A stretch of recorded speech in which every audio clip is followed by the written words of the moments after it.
وہ تلاش وہ مجلس کرتے ہیں جہاں اللہ اس کے رسول کا ذکر ہو رہا ہوتا ہے. جب کوئی فرشتہ ان میں سے اس مجلس کو دیکھ لیتا ہے تو وہ دوسرے فرشتوں کو آواز دیتا ہے. وہ کہتا ہے آ جاؤ جس کو ہم تلاش کر رہے ہو تو یہاں موجود ہے. راجہ یونس صاحب کے گھر میں بیٹھے ہیں لوگ، اللہ اللہ کر رہے ہیں، رسول اللہ کے ترانے گا رہے ہیں، یہاں پہ آ جاؤ.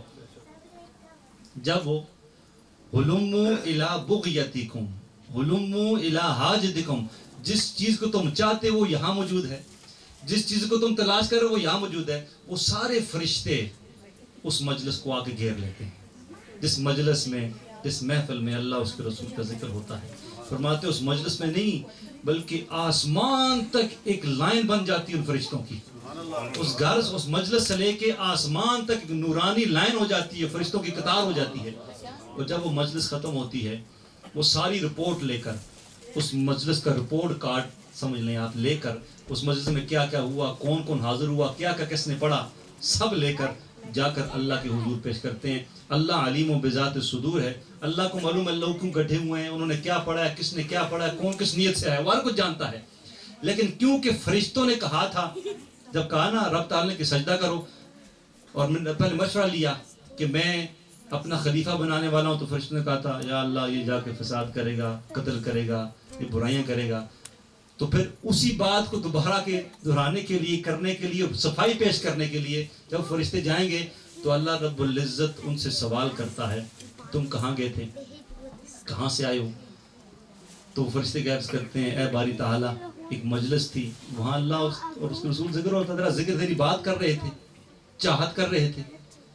تو فرماتا اللہ رب فرماتا وہ کیا مانگ رہے تھے، وہ کیا مانگ رہے تھے. مانگنے سے پہلے جب کہا جاتا نا اللہ تیرا ذکر کر رہے تھے، تو اللہ رب سوال کرتا ہے کیا انہوں نے مجھے دیکھا ہے؟ تو فرشتے عرض کرتے ہیں باری تعالیٰ انہوں نے تجھے دیکھا نہیں. اگر وہ مجھے دیکھ لیتے تو پھر فرماتے وہ فرشتے عرض کرتے ہیں باری تعالیٰ تو پھر وہ تیرا ذکر اور بھی چاہت کے ساتھ، اور بھی محبت کے ساتھ، اور بھی کیف کے ساتھ کرتے. اے میرے فرشتوں وہ کیا مانگ رہے تھے، کس چیز کا سوال کر رہے تھے؟ اے باری تعالیٰ وہ جنت کا سوال کر رہے تھے. پھر اللہ رب فرماتا ہے کیا انہوں نے جنت دیکھی ہے؟ فرشتے عرض کرتے ہیں باری تعالیٰ نے جنت دیکھی نہیں. فرمایا اگر وہ جنت دیکھ لیتے تو اے باری تعالیٰ اگر وہ جنت دیکھ لیتے تو اور بھی محبت کے ساتھ، ذوق کے ساتھ، پیار کے ساتھ، اخلاص کے ساتھ اور توجہ کے ساتھ جنت کا سوال کرتے. اچھا وہ کس چیز سے پناہ مانگ رہے تھے؟ اے باری تعالیٰ جہنم سے، کہ جہنم انہیں داخل نہ کرنا، جہنم کی آگ سے پناہ مانگ رہے تھے. کیا انہوں نے جہنم دیکھی ہے؟ باری تعالیٰ نہیں دیکھی. اگر وہ دیکھ لیتے، اگر وہ دیکھ لیتے تو پھر اور بھی ذوق اور شوق اور استقامت کے ساتھ دعا کرتے کہ تو جہنم سے ان کو بچا لے. اللہ رب فرماتا ہے فرشتوں میرے گواہ ہو جاؤ میں نے ان سب کی مغفرت کر دی، میں نے ان سب کی مغفرت کر دی. فرشتے کہتے ہیں باری تعالیٰ ان میں سے ایک شخص تھا، وہ ان میں سے نہیں تھا، ان میں سے ایک شخص تھا جو ان میں سے نہیں تھا. وہ کسی اپنے کام کے لیے آیا تھا، اپنے کام کے لیے آیا تھا، لیکن اس نے دیکھا کسی اپنے کام سے کسی بندے کے ساتھ کام تھا، لیکن وہ آ کے ان کے ساتھ بیٹھ گیا. وہ ذکر کرنے نہیں آیا تھا، وہ مجلس میں نیک عمل کرنے کی غرض سے نہیں، تو وہ تو اپنے کسی کام سے آیا تھا، کسی بندے کے ساتھ کام تھا، تو اس نے دیکھا وہ وہاں بیٹھا، وہ بھی جا کے بیٹھ گیا. تو اللہ رب فرماتا ہے ہم القوم لا یشکا بہم جلیسہم، یہ وہ لوگ ہیں جن کے پاس کوئی بیٹھ جاتا ہے وہ محروم نہیں رہتا، میں نے اس کی بھی مغفرت کر دی. تو یہ مجالس یہ ہے نا، ان کی فیض و برکات ایسے ہوتے ہیں کہ جب یہ منعقد کی جاتی ہیں تو دوسرے الفاظ میں سمجھیں آپ کہ اللہ کی رحمتوں کا نزول ہوتا ہے اور یہ مغفرت کا بہانہ ہے، جہاں اللہ اور اس کی جو عنایت اللہ کی ہے، اللہ کی جو نعمت ہے، نعمت کبریٰ ہے، جناب محمد رسول اللہ صلی اللہ علیہ وسلم کا ذکر کرتے ہیں، آپ کی تعریف بیان کرتے ہیں، مدح سرائی کرتے ہیں، وہاں پر اللہ رب العزت کی رحمتوں کا نزول ہو کر ہمارے گناہوں کی مغفرت ہو جاتی ہے. یہ جنت کا پروانہ سمجھ لے آپ، لیکن جنت کا پروانہ سمجھ کے کوئی یہ نہ سمجھ لے کہ بس پروانہ مل گیا میرے کو تو میں جیب میں ڈال لوں جو مرضی کرتا جاؤں. ایسا ہرگز نہیں، یاد رکھیے ساتھیوں. آقا کریم رؤوف الرحیم صلی اللہ علیہ وسلم نے صحابہ کرام کو، عشرہ مبشرہ کو اپنی حیات میں ظاہری سب عشرہ مبشرہ کو جنت کی بشارت دے دی. کیا ان کے بعد انہوں نے عمل کرنا چھوڑ دیا؟ کیا نمازیں پڑھنی چھوڑ دی؟ روزے رکھنے، صدقہ و خیرات کرنی چھوڑ دی؟ انہوں نے نیک اعمال کرنے، ذکر اذکار کرنے چھوڑ دیے؟ نہیں.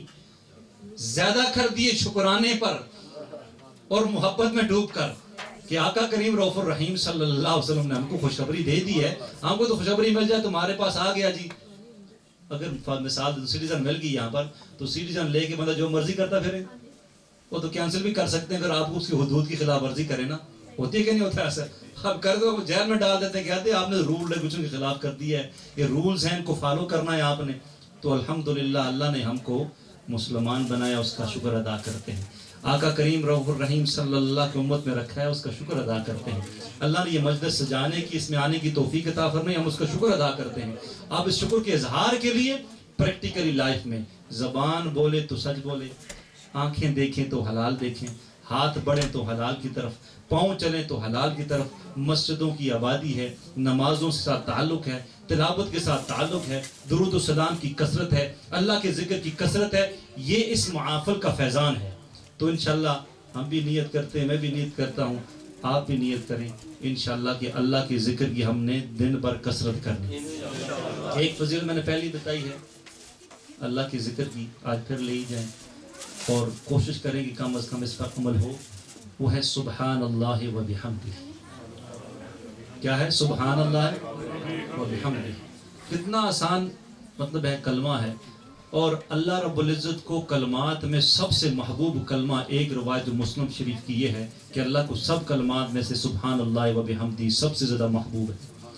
تو یہ تسبیح اللہ کی محبوب تسبیح ہے. اور ایک روایت میں آقا کریم رؤوف الرحیم صلی اللہ تعالی علیہ وآلہ وسلم نے فرمایا کہ جو 100 مرتبہ دن میں سبحان اللہ و بحمدہ پڑھتا ہے, اور ایک روایت میں صبح 100 مرتبہ اور شام کو 100 مرتبہ ہے, تو وہ جب قیامت کے دن آئے گا تو اس سے زیادہ عمل کسی کے پاس نہیں ہوگا.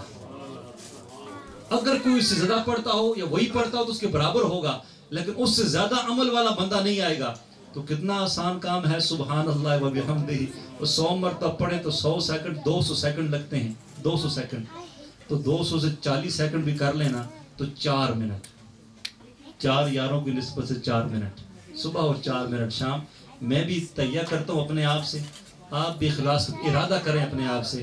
کوئی دن ضائع نہیں جائے گا جب تک ہم صبح یا کم از کم دن پورے میں کر لیتے ہیں, کیونکہ صبح شام زیادہ ہو جائے گی. جب اس پر پکے ہو جائیں گے ایک دن میں 100 مرتبہ, تو پھر شام کا بھی ایڈ کر لیں گے, وہ 100 باہر اور ہو جائے گی انشاءاللہ. کہ کم از کم دن میں 100 مرتبہ سبحان اللہ و بحمدہ کا انشاءاللہ ہم وظیفہ کریں گے انشاءاللہ. فرماتے ہیں بہت آسان ہے سر, ویری ایزی. کیونکہ یہ ہم کریں گے تو پھر آگے بڑھیں گے. جب گاڑی چلتی ہے نا, ہمارے ساتھ مسئلہ کیا ہے, میں نے پہلی بات بتائی. مسئلہ یہ ہے گاڑی چلتی پہلا گیئر لگتا ہے, یہی بات ہے کہ نہیں ہوتی, اور پھر وہ سپیڈ پہ جاتی, پھر سیکنڈ گیئر, پھر وہ سپیڈ پہ تیسرا گیئر, پھر وہ سپیڈ پہ چوتھا گیئر, پھر وہ 5واں گیئر. جتنی سپیڈ بڑھتی جاتی گیئر چل ہو جاتا ہے. ہمارے ساتھ میرے ساتھ مسئلہ یہ ہے کہ میری گاڑی رہتی پہلے گیئر پر ہی صرف, اور سپیڈ چاہتا ہوں میں وہ 5ویں گیئر والی. ایسا ہوتا ہے کہ نہیں ہوتا؟ ہم رہتے فرسٹ گیئر میں ہیں, یعنی کہ عبادت کم ہو رہی ہے, ریاضت کم ہو رہی ہے, وظائف کم ہو رہے ہیں, اور چاہتے ہیں خواب میں دیدار بھی ہوتے رہیں نبی صلی اللہ علیہ وسلم کے, ہم خواب میں جنت کی سیری بھی کرتے رہیں, حقیقت میں ہمیں لذت بھی ملتی رہے. گیئر ہم نے پہلا بھی لگایا ہوا ہے, اس کو چینج بھی نہیں کرنے کہ ہم دوسرے میں لے کر جائیں تھوڑی سی سپیڈ تیز ہو. اب ہر سال میلاد کے دنوں میں ہم کو یہ گیئر تیز کرنا پڑتا ہے. ہماری تو کوشش رہتی ہے کہ اپنا گیئر بھی کوئی لگ جائے, لیکن میں اپنے پہ لے رہا ہوں. اس لیے میں نے مثال دی ہے کہ روحانیت کی ترقی کے لیے بھی یہ ساری چیزیں ضروری ہیں. یہ میں نے ظاہری تو مثال دی. اگر آپ نیکسٹ سٹیپ پہ جانا چاہتے ہیں تو آپ کو عمل میں, نیک عمل میں اخلاص پیدا کر کے اس کو اضافہ کرنا پڑے گا. اس سے نیکسٹ سٹیپ پہ جانا پڑے گا, اللہ کی محبت میں ڈوب کر صرف اللہ کی رضا کے لیے نیک عمل کر کے اس میں اضافہ کرنا پڑے گا. تو جو اضافہ ہوگا, تو اس طرح گاڑی کی ترتیب میں گیئر بدلنے سے سپیڈ تیز ہوتی ہے, اس طرح سوئے مدینہ فیض لینے میں سپیڈ تیز ہوتی جائے گی انشاءاللہ. تو انشاءاللہ کوشش فرمائیں گے کہ ہم روزمرہ زندگی میں انشاءاللہ آقا کریم رؤوف الرحیم صلی اللہ علیہ سنتوں پر عمل بھی کریں, اور آقا کریم رؤوف الرحیم صلی اللہ کی محبت میں ڈوب کر اللہ کا ذکر اور آقا کریم رؤوف الرحیم صلی اللہ علیہ وسلم کی مدح سرائی بھی کریں. ایک کلام جو پیر نصیر الدین نصیر رحمۃ اللہ تعالیٰ علیہ کا ہے, اس کی چند اشعار ہیں انشاءاللہ عز و جل. اس کے بعد انشاءاللہ دعا ہوگی. آپ محبت کے ساتھ درود پاک پڑھیے.